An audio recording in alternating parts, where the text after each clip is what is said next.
स्वयं श्री कृष्ण हैं, उनका जब मिलन होता है तब रास होता है।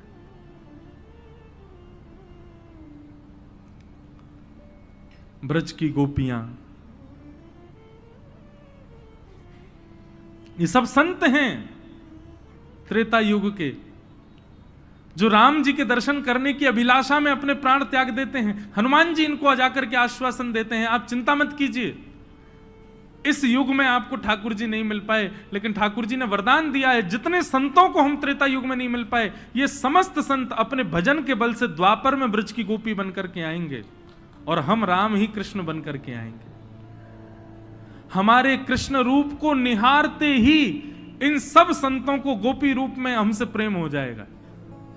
आबाल वृद्ध बनिता, ठाकुर जी से प्रेम करने वाली गोपियों की उम्र कितनी है? 6 वर्ष से लेकर के 90 वर्ष तक की गोपियां हैं। एक 6 वर्ष की कुमारी कन्या, जिसको यह भी नहीं पता स्त्री पुरुष कौन होते हैं, वो भी ठाकुर जी से प्रेम करती है। और 90 वर्ष की माने यशोदा मैया की सास की उम्र की भी गोपी है, वो भी ठाकुर जी से प्रेम करती है। ऐसा अद्भुत प्रेम है ब्रजवासी ब्रज की गोपियों का। और जितने भाव से प्रेम 6 वर्ष की गोपी का है, उतने ही भाव से प्रेम 100 वर्ष की 120 वर्ष की गोपी का है ठाकुर जी से। सबका एक ही भाव है, प्रियतम, ये हमारे प्राण प्रियतम हैं।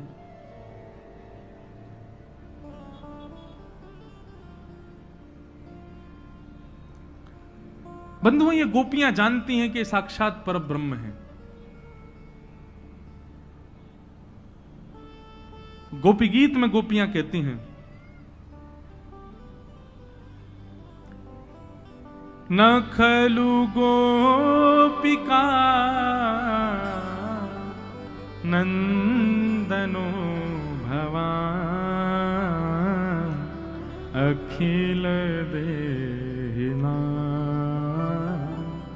अंतरात्मदृक्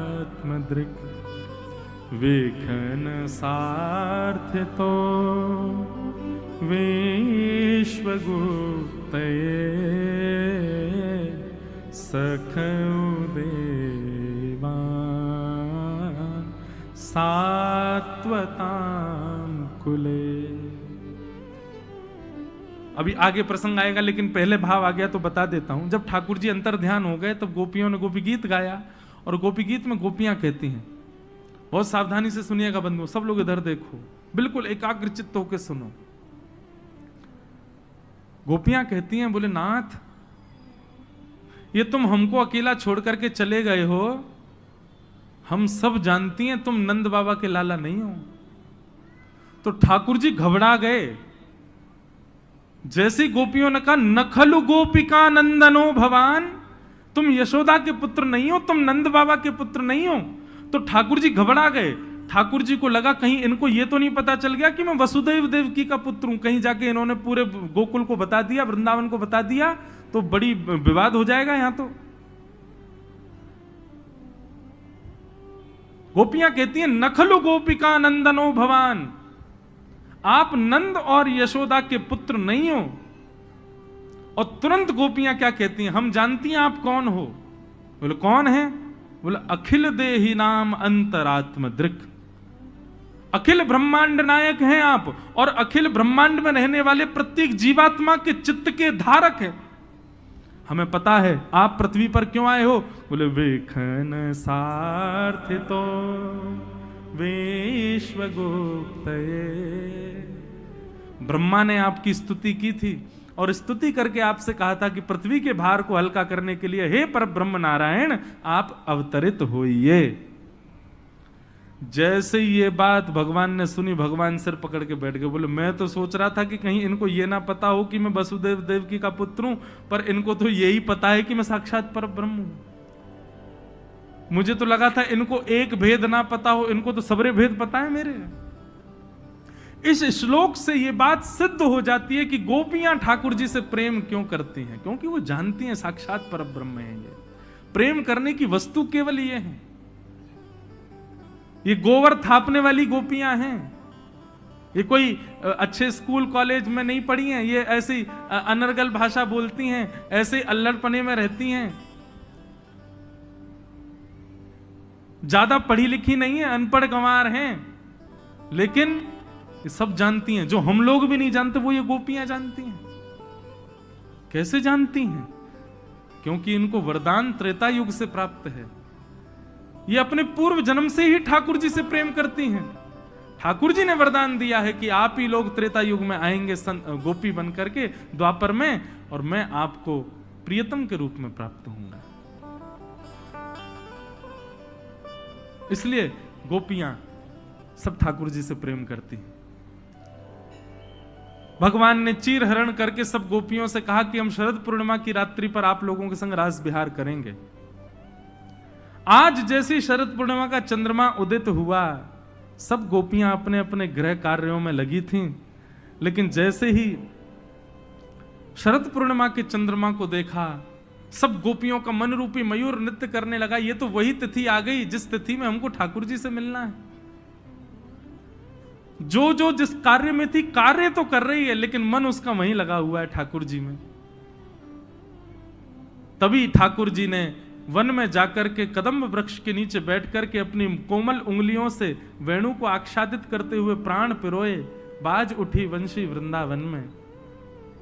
और कैसी वंशी बजी? बोले जगऊ जगऊ कलम बाम दृशाम मनोहरम।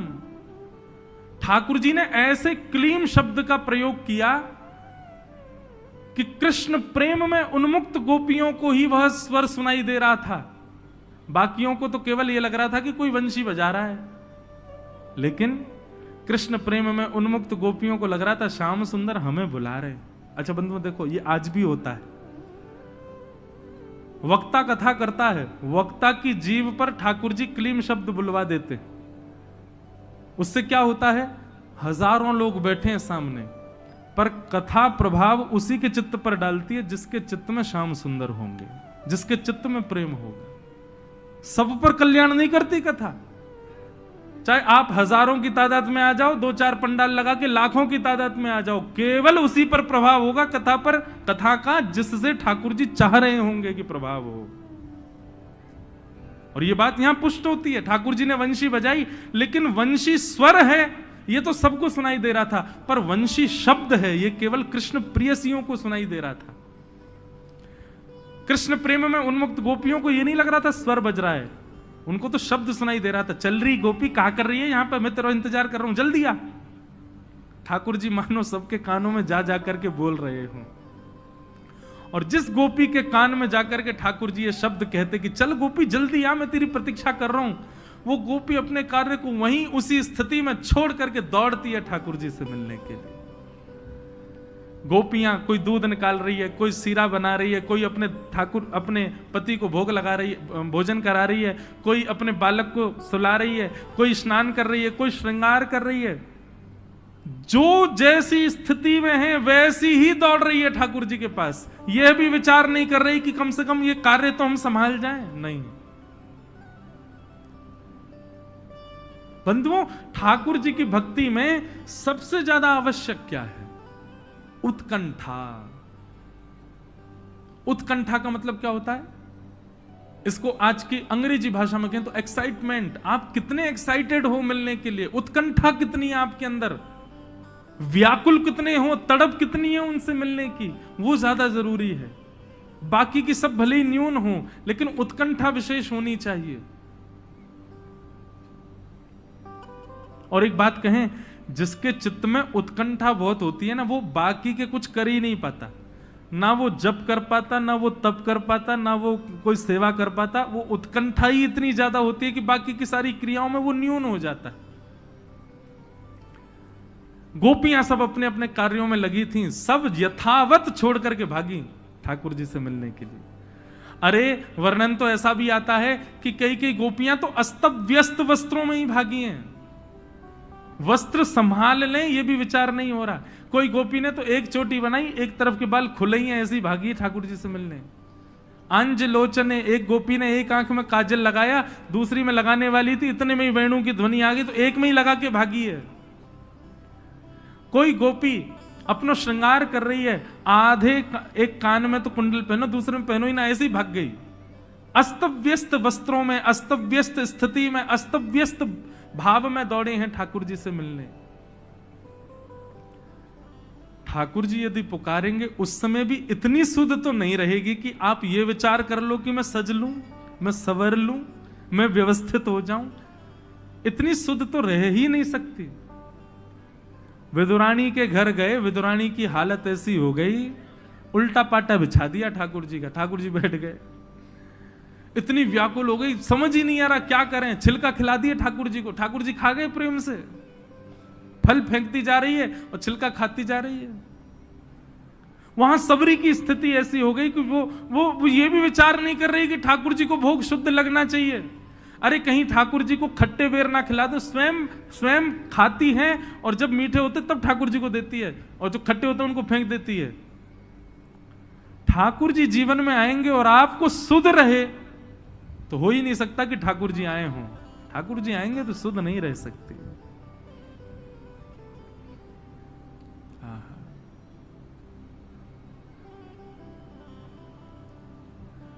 सब गोपियां पहुंच गईं। कदम वृक्ष के नीचे ठाकुर जी वेणु का नाद कर रहे हैं। आज एक अद्भुत लीला वृंदावन में हो रही है। इसीलिए रास पंचाध्यायी का प्रथम शब्द कहते हुए सुखदेव जी कहते हैं भगवान पिता रात्रि।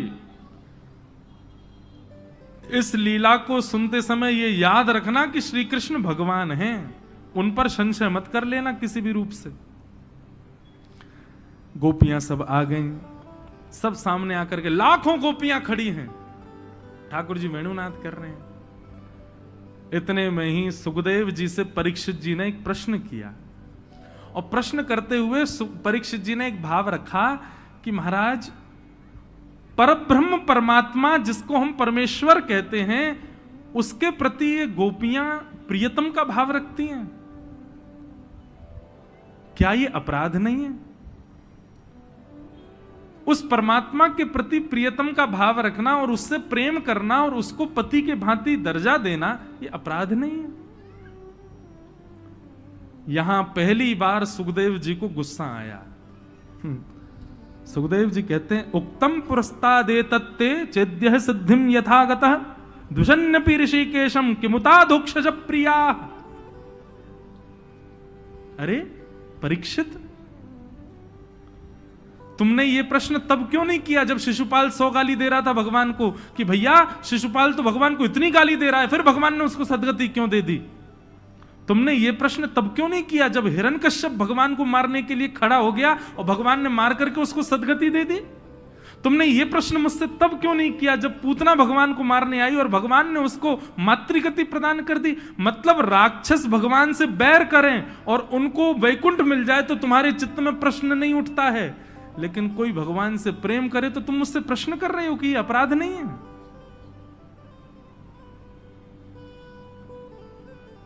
परीक्षित, एक बात मेरी लिख लो, ये गोपियां ठाकुर जी से प्रेम करती हैं, ये बाद की बात है, पर किमुतादोक्षज प्रिया, ठाकुर जी इन गोपियों से पहले प्रेम करते हैं, ये पहली बात है।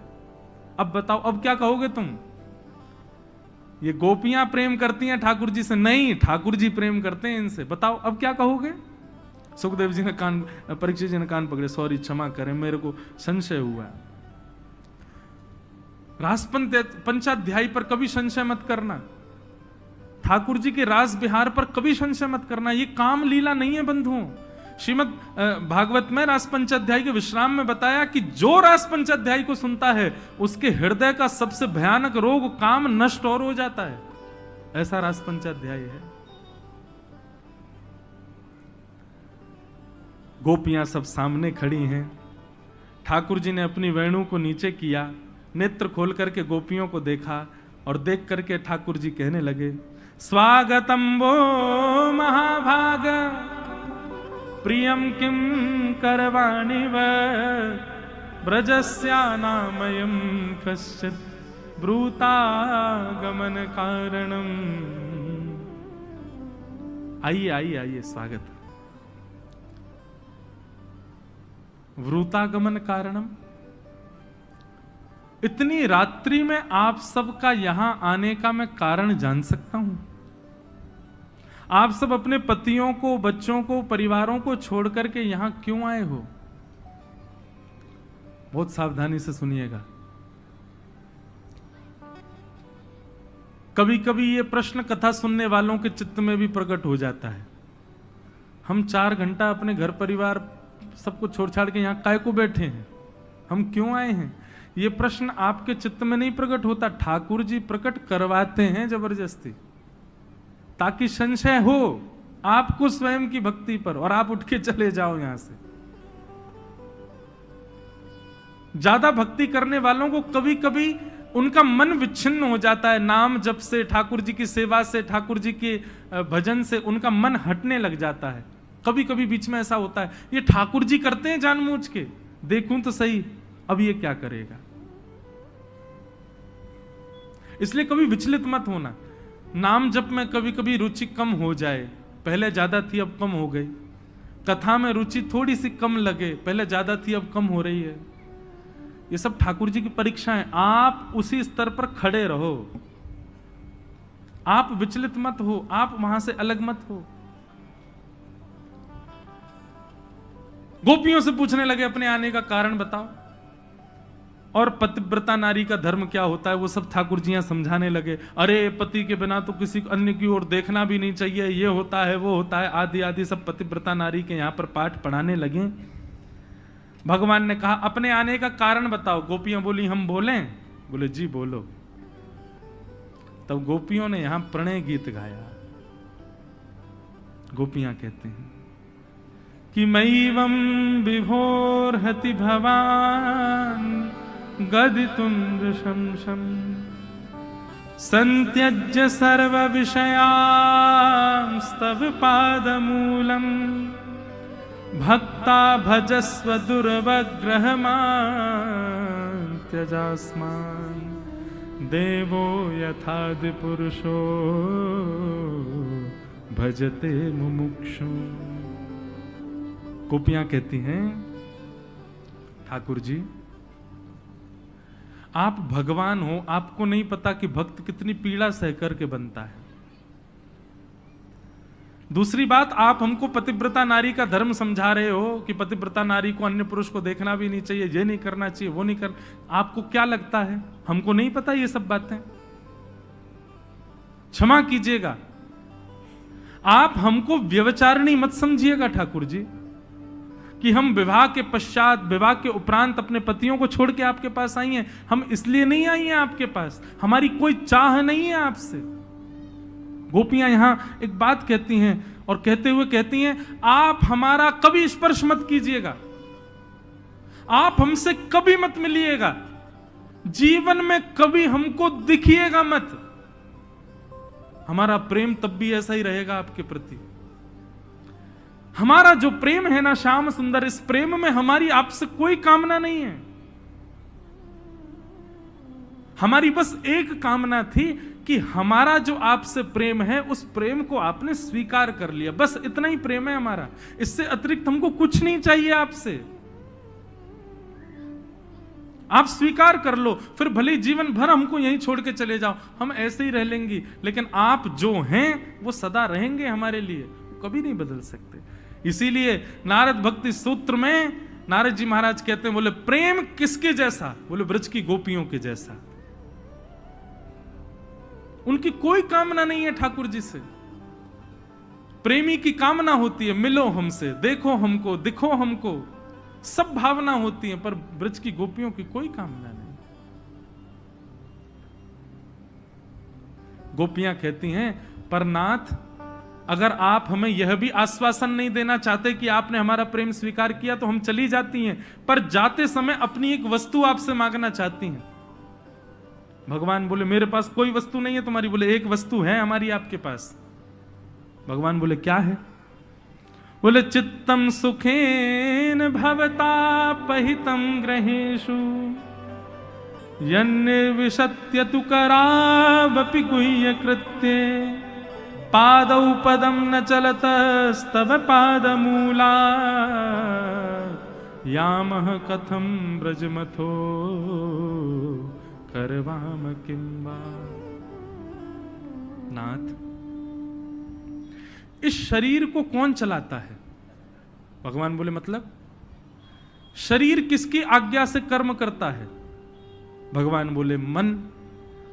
और बोले मन अगर कहीं और लगा हो और शरीर कहीं और हो तो क्या क्रिया संभव है? ठाकुर जी बोले बिल्कुल नहीं। बोले तो फिर वही बात है, हम चली तो जाएंगी नाथ, पर मन तो आपके पास है हमारा। आप हमारे उस मन को हमको वापस कर दीजिए जो हमारा आपके पास चला गया है। नाथ हमारा मन वापस कर दो, हम चली जाएंगे, जीवन में कभी लौट के नहीं आएंगे।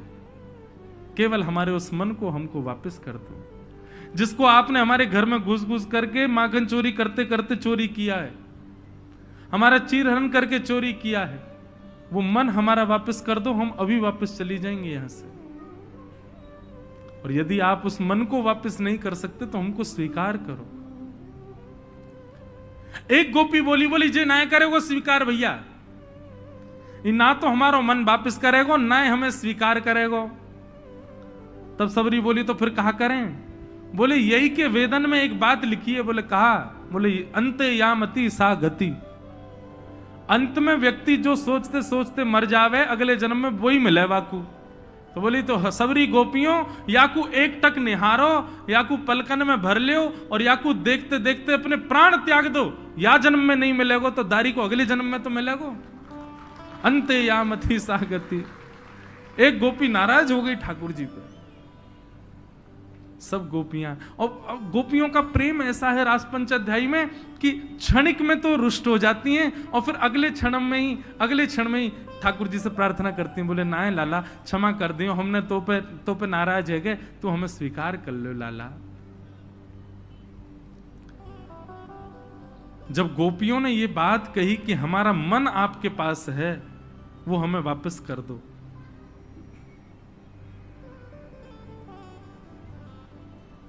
तब ठाकुर जी ने सोचा कि नहीं, मैं तो परीक्षा ले रहा था, मैं तो धर्म आदि ये सब इसलिए बता रहा था ताकि ये सुनकर के वापस लौट जाएं। धर्म मर्यादा आदि नियम इसलिए बता रहा था ताकि उसके भय के कारण लौट के चली जाएं। पर नहीं, प्रेमी को किसी भाव से भय नहीं लगता। प्रेमी से कह दो ऐसा करने से पाप होगा, लेकिन प्रेमी को यदि पता ऐसा करने से मेरा प्रेमी प्रसन्न होगा तो ये पाप भी मैं कर लूंगा। मेरा प्रेमी प्रसन्न रहना चाहिए।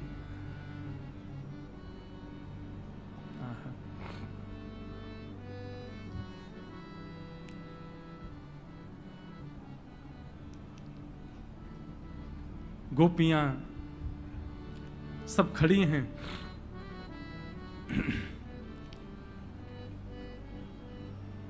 और तभी वहां श्याम सुंदर की प्रियसी प्राण वल्लभा श्री राधा रानी का आगमन हुआ, किशोरी जी का आगमन हुआ। और जैसे ही किशोरी जी का आगमन हुआ, ठाकुर जी बोले हम तो इन्हीं की प्रतीक्षा कर रहे थे, इसलिए थोड़ी देर समय गंवाने के लिए आप लोगों के संग थोड़ा ना एक नोक झोंक कर रहे थे। जैसे ही किशोरी जी का आगमन हुआ, ठाकुर जी बोले अब रास होगा।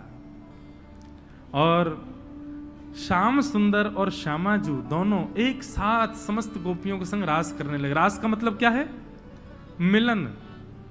एक एक गोपी के पास जाते हैं और उस गोपी के पास जाकर के उसको इतना प्रेम प्रदान करते हैं कि उसको ऐसा लगता है ये मेरे लिए ही आए हैं क्या यहां पर।